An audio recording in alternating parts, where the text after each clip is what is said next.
Good morning guys, કેમ છો? મજામાં? તબિયત પાણી સારા? હું મેહુલ જગદિયા તમારું આજે મારા ગાર્ડનની સાથે બહાર સ્વાગત કરું છું. સ્વાગત કરવામાં એવું છે કે અત્યારે બપોરનું શૂટ ચાલુ થાય છે ને તમને એક વસ્તુ દેખાડું. ચાલુ રાખજો 2 મિનિટ.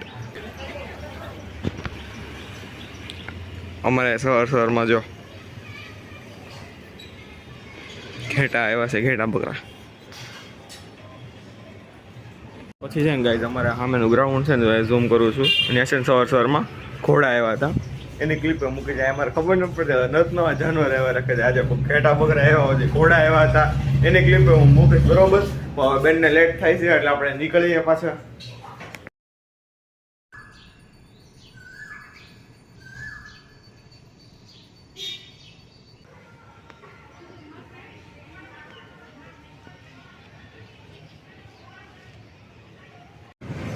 ચાલો ગાઈઝ, એક બેનને ઉતારી દીધા છે ને બીજા બેનને લેવા જવાના છે. બરોબર, તમને એમ થતું છે કે આ કઈ કોલેજ છે, એ તમને ઘરે જઈને કહી બધું. અત્યારે હું ઉતાવળમાં છું. બરોબર, ઓલા બેન લગભગ છૂટી જશે, એનો ફોન આવશે. અમારી જવાનું છે. રોડ બહુ ખતરનાક છે હારવા. કઈ આ બેનને લેવા આવી ગયો છું, જોઈ ગયો છો સર્કલ તમને. હું તમને કહે ઓલા બેનને હું ક્યાં મૂકવા ગયો હતો. એ બેન છે આપણે બીએડ કરે છે ત્યાં. બરોબર, અને આ બેન અહીંયા LLB કરે છે. મારે એવો ટાઈમિંગ થઈ ગયો છે હવે કે આ બેનને સવાર નહીં હોય ને એ બેનને બપોર નહીં હોય. એટલે સવારમાં એ બેનને મૂકી આવું, પછી આ બેનને બપોરે જે લેવા આવું ને એ બેનને ત્યાં મૂકી આવું. અહીંયા લેવા આવો ને મૂકવા આવું એવું છે. કટાકટી ટાઈમિંગમાં છે. હવે સાંજે 5 વાગે પછી બેનને 5 નહીં 6 વાગે આજુબાજુ પછી લેવા જવા પડશે એમને. હજી તો હવે કોઈ બહાર નીકળ્યું એવું છે નહીં અહીંયા બહુ. આ હમણાં હજી મેં ફોન કર્યો હતો, અંદર લેક્ચરમાં આવ્યો તો ફોન એને દુપડ્યો મારતો હતો. આ તો કોઈ ભાઈબંધ એમ પાસે ન કરે એને બોલાવે, કંટાળો આવે તારો. હવે કાંઈ નહીં, છેલ્લી હવે યુટ્યુબ ઘુમેડવાનું છે, બીજું કાંઈ નથી કરવાનું. ગાઈસ હું આવ્યો ને હજી 15 મિનિટ થઈ ગયો તારો છે ને ધોધમાં વરસાદ ચાલુ થઈ ગયો. બેનને જસ્ટ લઈને હજી આવ્યો જ છું. જો પછી કેવું હતું ખબર, 15 મિનિટનો કપડાં બદલાવ્યા, ફ્રેશ થયો. અને પાછો આજે છે બેનને ડ્રેસ કોડ હતો. એને કોલેજે LLB લો કરે છે એટલે એને ઓલું બ્લેક બ્લેઝર, વ્હાઇટ શર્ટ ને બ્લેક પેન્ટ હોય એઝ એ કમ્પલસરી પહેરીને જવાનો હતો. અને જો એ વરસાદ આવ્યો હોત ને પહેલો હોત તો મારે બહુ સાંભળવાનું થાત. પરફેક્ટ ટાઈમ ઉપર વરસાદ આવ્યો છે. હું ઘરે આવ્યો પછી 15 મિનિટ પછી વરસાદ આવ્યો. થઈ ગયો છે. હું સુઈ ગયો હતો અને બેનનો ફોન આવ્યો, છૂટી ગયા ભાગવાનો ભાગવાનું. એ તો હાલ તો મેં 5-10 મિનિટ ચગાડી દીધો હતો, થકી ગયો. નકર તો હજી હું તો સીધો ફોન આવ્યો ને ત્યારે બધું હાલ હું આવું છું.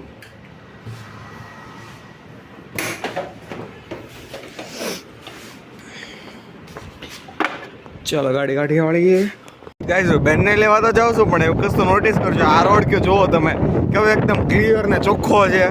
હું તમને છે ને આગળ એક રોડ આગળ દેખાડ્યું. એ રોડ તો જોઈને તમને એવો જ્યાં કંટાળો આવે ને ગાડી એકાલો આગળ જોજો તમે ખાલી. જો અહીંયા કટ આવી જશે. હાલો જો ગાડી અહીંથી બીજો રોડ સ્ટાર્ટ થાય. આ રોડ હજી કાંઈ નથી હો, આગળ જે રોડ આવે ને જોજો. જો ગાઈઝ તો અહીંની વાત કરતો હતો, આ રોડની વાત કરતો હતો. આ તો હજી ઠેઠ લગીને આવું જ છે બધું. હાલો આ ચાલુ જ થયું બધું.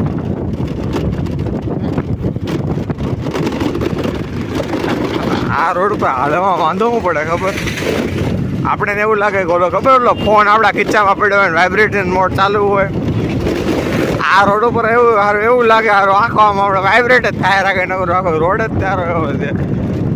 હું તો 2 દી આવ્યો, 2 દી કંટાળી ગયો. 3જા દિવસે 4થા દિવસે હવે શું કરું મને ખબર પડે. લેવા આવવા જ પડે. હારા મારો અવાજ હરકો નહીં આવતો હોય. આ બધું અવાજ એ બહુ આવે છે, ખાપા ફૂબાય બહુ છે.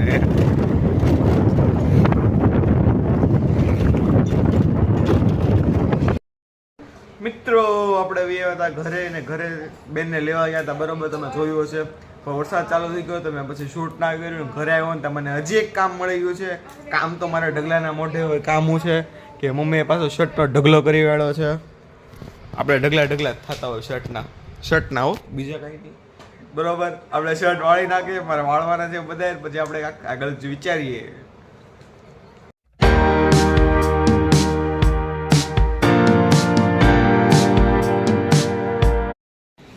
આ બધું શૂટ ના કરવાનું, બંધ કર. કેમ છો મિત્રો? શર્ટ વાળવાના હતા, વાળીને પેકિંગ કરી જોયું, પેકિંગ કરીને મૂકી દીધું છે આપણે. બરોબર, આજનો બ્લોગ ગમ્યો તો લાઈક શેર સબસ્ક્રાઈબ કોમેન્ટ કરવાનું ભૂલતા નહીં. આપણે મળશે એક નવા બ્લોગમાં નવી મસ્તી સાથે. બહુ ફાસ્ટ બોલાઈ ગયું. Bye bye.